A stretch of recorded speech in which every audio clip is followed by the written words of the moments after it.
if we implement a QR code and the staff doesn't like it, it won't work. They will tell the guests, hey, don't order the QR code. We really have to work with the staff.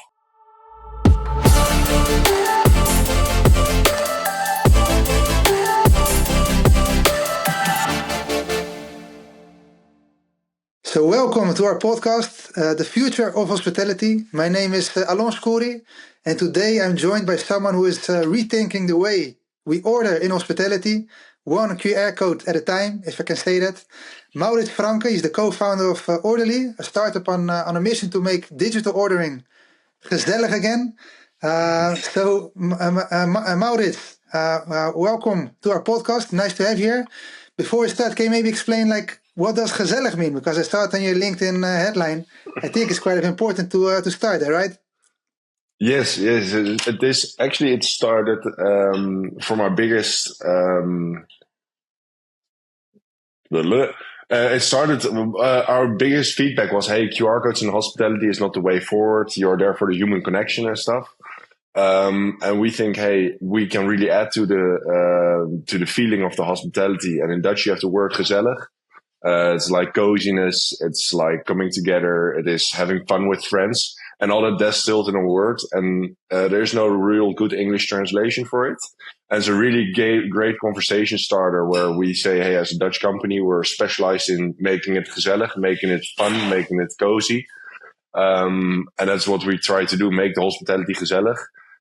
Even with QR codes, we push for that. So that's how we came to it. So can you maybe explain, what do you guys do at Orderli? We started, to go back a bit, we started a little bit over 5 years ago, 2 months before the big C word came. So we had tested for 9 months, and it began with the local pub where we came as students, where we every time had to walk to the bar to order drinks, and then they would serve it at the table. So we started with that, and we looked around us, and there were some early startups, but you had to download an app and everything. And we started with, hey, the biggest thing we have to beat in hospitality is people raising their hand. When people are raising their hand, they're asking for service, and ordering should be easier than raising your hand. And that's how we started with the QR codes. Then the big C word, of course, came, and it became quite a hype. And after that, we started to differentiate more in also having a takeaway solution, also having a delivery solution. And where we try to do is every touch point you have with your guests, we want to be in support of the staff that does that. So if there's staff on the terrace, we try to help with QR codes. If there is staff at the reception, we try to help with QR codes in the chambers of hotel places, so they can order room service. So that's how we started and what we do. So every online order flow, and we connect it to the POS or the PMS system, whatever the customer needs. That's super nice. And what is basically, you of course said a little bit about it, people raising their hand. That's a problem because you go to the place you want to order, you have to look for the waiter, or you have to go to order it yourself. What is the main problem that you solve here beside it, or is it just that? No, the main problem we were having is I worked in the hospitality industry myself as well, and when the sun is shining, suddenly you're so short-staffed, and you need 2 or 3 extra hands, or the other way around, where they're like, oh, maybe it's sunny, I will plan those 2 people extra, and after 3 hours I get sent home with a little paycheck. I was like, why did I drive up and down here? So what the problem we try to solve mostly is where you have a huge flexibility in staff, where you don't know what the future is going to bring.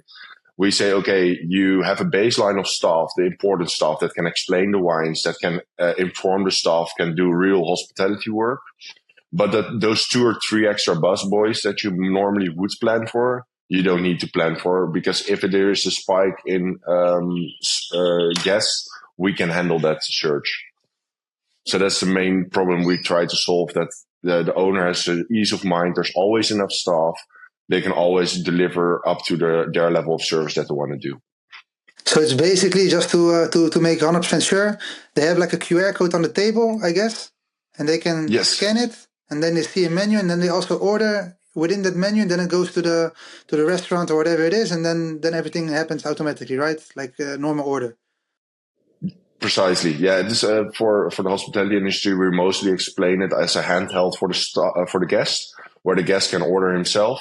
But it should be integrated one-on-one in the order flow. So if I order a Coke at the staff, it comes to the table. If you order a Coke for us, it comes on the same receipt. So for the staff, there shouldn't be. It should feel as an extra staff member that they just can't see at the moment. Nice, nice. So for hotels, you implement this like in the restaurant, but also in the room service. Are there also other use cases that you use it? Yeah, so for example, if we take a flex hotels, we do the room service, where in the room service they say, hey, guests have to pay straight away. So you don't have to bring a PIN terminal or whatever to the room when you bring the food. And then you have the terraces. On the terraces, people can just order. And they say in the more high-end restaurants, hey, we don't want the QR codes there because, hey, that's where they really should have enough staff. They want to plan for it. So difference per hotel where they want to use QR and how they want the guest journey to be for the guys. Yeah, I get it, because that's also a point that maybe people think QR codes that not really hospitable, like it's not really a human connection. I guess you heard that before. So how do you make that like not just another QR tool, but you make it like feel gezellig, as you said?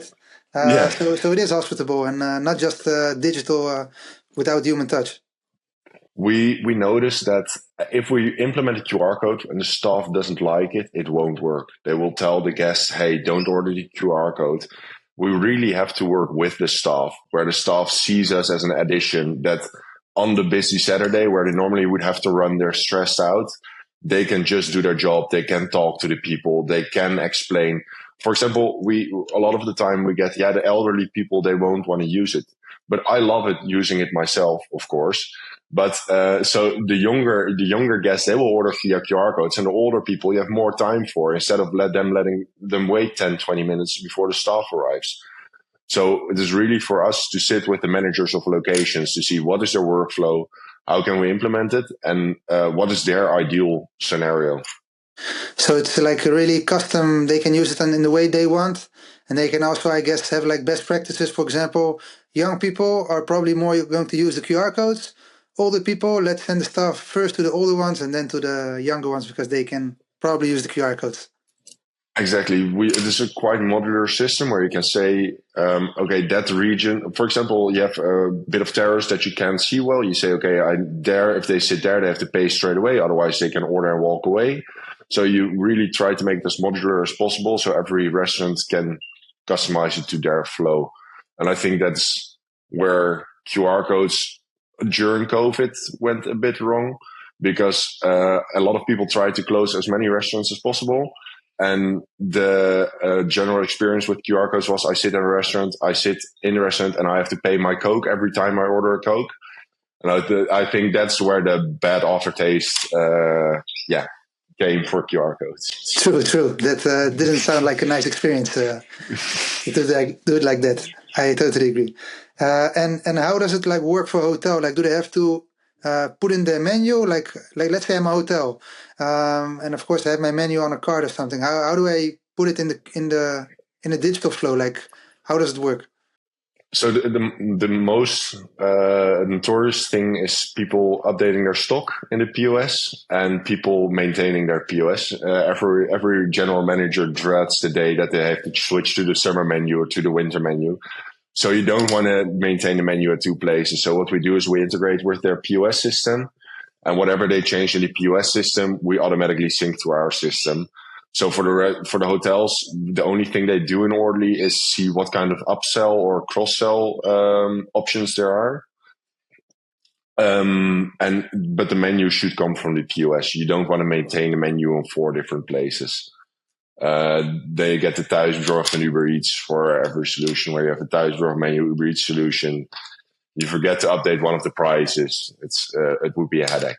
That sounds like a horror movie indeed.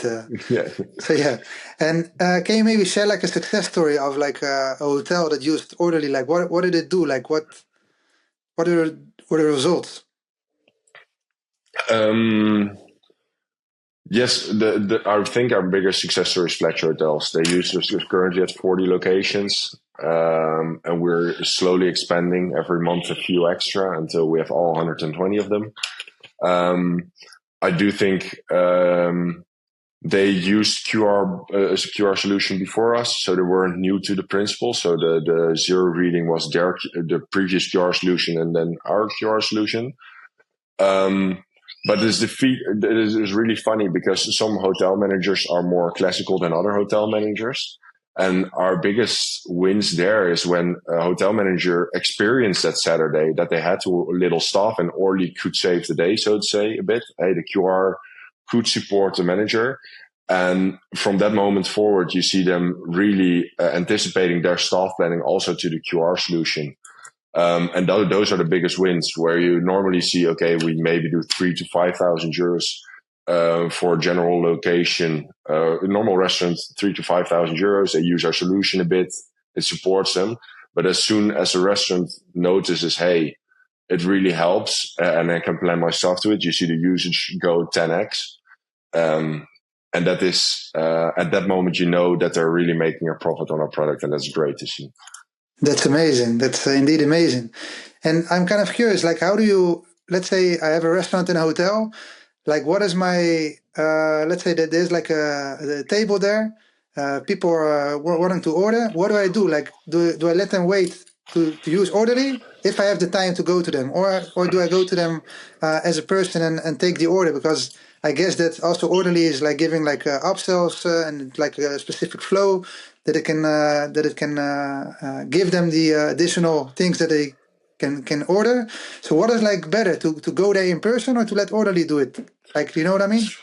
Yeah, so the most recommended thing we have is you want to have a personal connection with every customer. Orly cannot provide it. We tried our best with, hey, you order coffee. Do you want cake with that? We try to ask all the questions. We tell guests where the toilet is within the restaurant. So we try to give them as much information as possible. But to answer your question, what we recommend mostly is when people come to a restaurant, the host of the restaurant or the hotel that goes to the table, and the first time they explain, hey, if I'm not around or it's too busy, you can order via the QR code. Can I take your first drink order? And that's the perfect flow because you have the first interaction with the guest. The guest has the feeling, hey, there is someone available. There are people here, and they get an explanation from a human how the QR codes work. And that's by far the best reception we have seen. We have seen it a lot. Where also beach clubs, where the beach clubs, you always have to sign, hey, wait here to be seated. They wait there to be seated. They get placed by the host. The first drink order gets done by a human. And after that, they can order via the QR code freely. And I think you have way more human interaction than you would normally have, where normally it is, hey, nice to hear. How can I help you? It's quite quickly because they have to go to the next table. But now they can really take time for every table. And I think that's the best flow we have seen. Yeah, that's amazing. Yeah. So it spaces up more time for the staff to talk about the important things and not just taking orders, which could be also done automatically. Yeah, precisely. automatically. Yes. Nice. And in regards to like future stuff, because what is like the next things that you are building on Orderly? Is there something exciting coming up that you guys are thinking about just besides what you're having at the moment, or if you can't share, of course? I can share everything. The funniest things we're trying out with is sommeliers, for example, where we ask the guests 5 questions and we can recommend by 90% sure what kind of beer they would like. So how can we incorporate that best? How can we build taste profiles for the guests? Because that's the one thing that normally only where you go to the your regular pub, and the pub owner knows what you like and maybe has a new beer and he would recommend it to you. That feeling of, hey, you're a regular here, we know what you like to eat or to drink. Let me suggest, we have a new menu, let me suggest this as well. I think that's really the way forward without being creepy, where we store all kinds of data. So there's a fine line between being creepy and being hospitality full, so to say. But I think that's our main thing that we're exploring. Say, how can we because the more you recommend to a guest, of course, the higher ticket size is going to be, the more retention guest is going to have. So I feel like that is a bit lost in the bigger hospitality industry. The local pubs still have it. So how can we bring that to the bigger hospitality industry as well? The loyalty kind of vibes.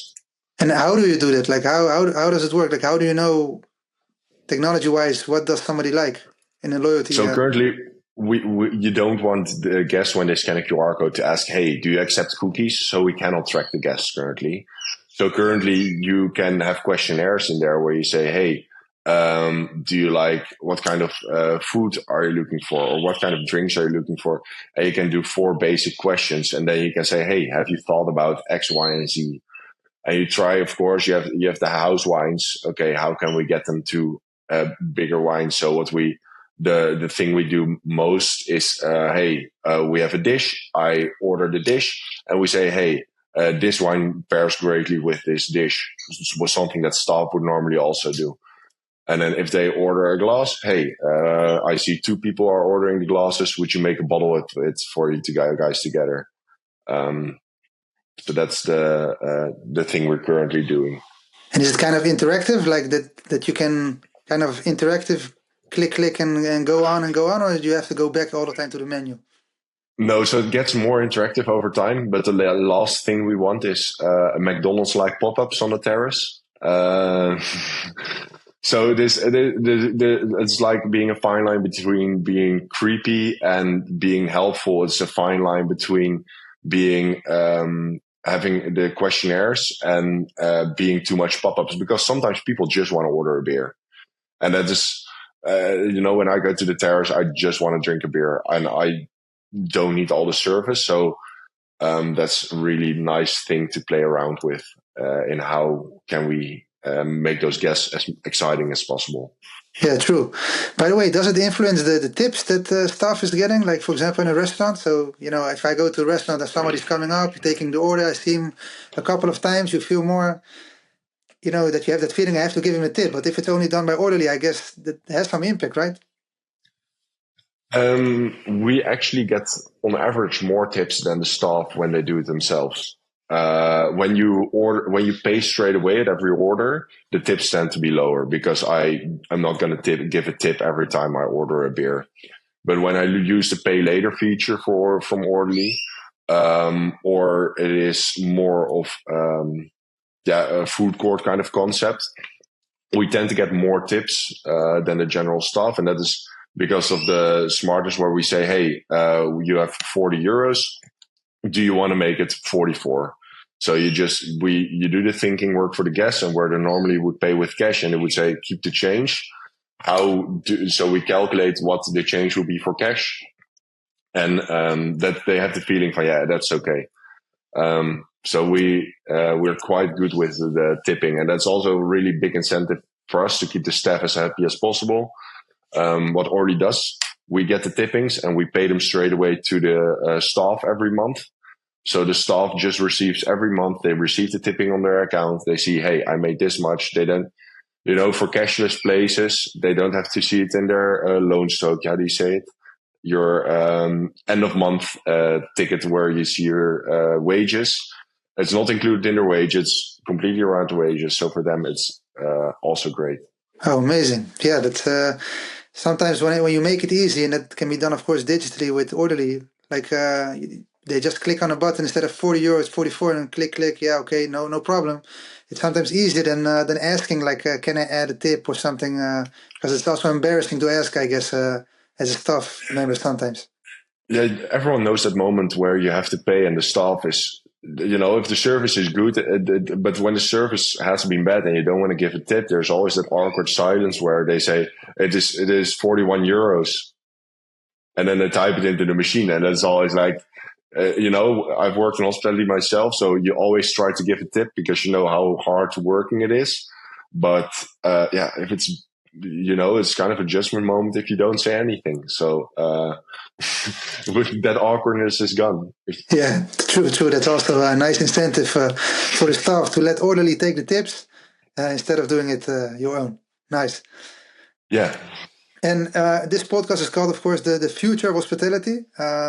So I guess that the younger generations are going to like the whole digital flow, QR codes. But what is your vision on, if we talk about, first of all, hospitality in general for hotels? Like, how do you think things will change if you look at the future? That's a big one. I think the for the hotel market, I myself just started sometimes to go a weekend day away to hotels just to escape and to really have a holiday feeling. Um, I see myself also using Airbnb a lot, so I'm really curious. I don't have an answer there. If the whole, I think Airbnb is great, but having a hotel where the quality is good, you don't have to do a crazy check-in. There's just someone at the reception. I'm starting to appreciate that way more than being a student and trying to find the cheapest place. You just want to have a certain quality. Um, for the hotel market, I think have you ever been to the peopleless hotels in Asia where there are no humans involved after all? I do think I tried in Asia. I tried the cubicles where you sleep in. Um, I do think they're a great solution for backpackers, but I don't think the hospitality will go there completely. I think the hotel market, there will always be business travelers, people going for a weekend away that want a certain type of luxury. And when I go to the reception, I want to have a person where I can ask questions. Of course, there are the kiosks where you can do a quicker check-in. I do think that's great to reduce wages for staff. So it can be more efficient, but I think there always has to be a person there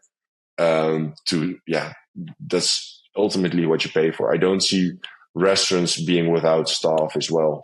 There will always be a person involved. Otherwise, it's just ordering takeaway or delivery in a random park. So that's my take. So it will become more efficient, but there will always be a human element involved. Yeah, I hope it will be that way because otherwise, like you said, it's like all kind of robotic non-human interaction. But we never know, things can happen so fast and demands changes and everything can change. So kind of curious to see because everything is evolving so fast with AI, of course, and all the other stuff that, Yeah. kind of crazy. Yeah, I do think AI can be the perfect thing where normally when the service would be subpar, for the same price, the service can be amazing.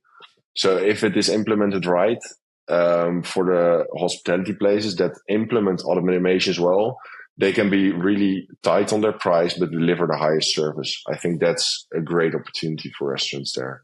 Yeah, efficiency and making the most out of it. That's for sure what AI can help with. I myself, I have to say, I'm a big believer also of virtual reality. Like I really believe that people, for example, when you order food, of course you see a picture of something, right? But when you really can see it, like I think that really makes a difference. If you could really like see the food, because sometimes you know how it is. You sit at the table and you want to eat something, then you see like the waiter is coming with a nice dish. Yeah, I want that one as well. So I think that making things more visual, that's also something like in general restaurants and where you go to eat, they have to make it just instead of just a picture, or sometimes even without a picture, because a picture sometimes looks also a little bit cheap if you don't do it right. That should Yeah. be done better, in my opinion. The actually funny story. The original founder of Orderli, his master thesis was seafood, and it was a 3D menu card where you could, like a Snapchat filter, scroll through the menu and see the menu in 3D. And then the feedback was like, "Hey, we need an ordering function in there." We were like, "Yeah, we don't want to walk to the bar as well." So he changed his master thesis, and we used parts of that became Orderly eventually. Back then, the technology wasn't there yet. You had to take 1,200 pictures of a dish. I thought 7 years ago, 1,200 pictures of a dish. Nowadays, you could just scan in the dishes with your iPhone and make it really visual. And I do think in visual is also a funny trend we see where in the past pictures were only for pizza places and Chinese restaurants where you were like some pictures randomly through the menu. And now we see more and more cocktail places as well that because as you said, people buy with their eyes, and too long there haven't been pictures. And we notice that if you do a picture for everything on the menu, people get overwhelmed. There's too much pictures; they don't know what they see. But if we do pictures from just the favorites, chef's favorites for the cocktails, it sells like crazy. You can 2x the sales of just those cocktails if you put them at the top with a nice picture, and then the rest is just the names. And that's amazing to see how the pictures are getting back into hospitality indeed. Wow, that's amazing indeed. And I think also because you have the digital menu, like when you have like a physical menu, you put all the pictures in there. Like you said, it's like too much information, overkill. But when it's a digital menu, I guess that you can, click on something and kind of, even if it's a video button or whatever, image button, you click on whatever you want to see, and then it's not overwhelming. So digitalizing the menu, I think, in my opinion, that's like also one of the great, unique selling points that you guys have, in my opinion. Yeah, the funny thing with a digitized menu where people don't think about is, for example, when I have a classic menu, you have restaurants that change out the menus during the day. So I have a lunch menu, a dinner menu, and I will switch out the menus throughout the day. What we do with a digitalized menu, in the morning, the coffees are at the top. During lunch, it's also coffees and sodas and the lunch menu. And during dinners, we do beers, wines, and dinner. So the thing that the guest sees is always fitting to what the guest wants to order at that moment. You can really customize it for them. So that's also fun for the digitalized menu, where for the guests, you don't have to go through the entire menu. We know by a certain certainty, of course, at night you can order coffee, but we think you probably order wine with your steak instead of coffee. So you don't have to go through that part of the menu. Nice. That's amazing stuff that AI can help it, of course, to make it more like to fix those combinations, because like you said, like the whole menu, like 80% is maybe irrelevant, and depends on the person and the time and maybe even where they're from. For example, somebody from China going to the Netherlands, he wants to eat something Dutch. But a Dutch guy going to a Dutch place, he wants to eat whatever, maybe something Chinese. So it really depends on the person and the context, and that's what you guys do at Orderly. I love that one, that you make it relevant for them. Like, this is what you need to see, and not the whole menu, because you make it easier for them. Minimalistic, exactly. Right? Nice. And yeah, the same is for when you have a restaurant and you have a 2-top or 4-top. The 4-top probably a family will sit. The 2-top will probably be a date. The 2-top needs to have a different menu than the 4-top, because the 4-top probably will need to change children's menu, and the 2-top you could probably sell a bottle of champagne, and that's something the staff normally knows, the waiting staff, but the menus haven't been changed for. Yeah, nice. I didn't think of that because I didn't work in a restaurant or something. But it's really nice thinking. So when is this feature already launched at Orderly, or when is it going to happen? That you so the AI it's already live. It's already live. So the AI, how the AI currently works is we wait 2 or 3 months until we have collected some data, and then we look. Hey, we see that the category coffee is ordered a lot with the category cake, and we link those together. And then the AI is just going to make random combinations and find out, hey, what combinations work best at what time of day. To really get it going. And because you link the categories together, whenever you have a new item, it already knows, okay, these categories would be great together. This is what the past item did. So maybe I start with testing these items out. And that was, it's fun stuff to play with. I don't know how it works, but I know how to set it up. But our AI guys, I call them the guys with glasses. They can set it up perfectly always. Yeah, wow, nice. So credit to them, not to you, to them. To them, I just smile and try to sell it. Yeah, nice, Maurits. So we're kind of almost out of time here. Is there something else that you want to add? It can be anything that you can say. For example, I don't know, something that you want to share with listeners. I'm really excited for the future of hospitality. I think after COVID, we got a big kick, and we're still a bit recovering from that here and there. But what I see here, where I'm from in Rotterdam, where younger guys are opening hospitality places again, with really daring concepts, I think that's really cool of what's happening. Trying to give their own twist to it, and trying a Portuguese place where not everything is big industry restaurants, where I thought it was going before COVID a bit. And now it's the young guys, the young entrepreneurs seeing opportunities. And I think that's, I really love those kind of places. Also for the hotels, I think that's a really good movement. Yeah, amazing. That's more authentic places, more, making a difference. Nice. Amen to that. Hope that will happen more, and not just in Rotterdam, but every place. Yeah, every place, all over the world. That would be great. I agree. So Maurits, really thank you for your time. It was really a pleasure to have you, and looking forward to what you're going to do with Orderli. Thank you so much for having me.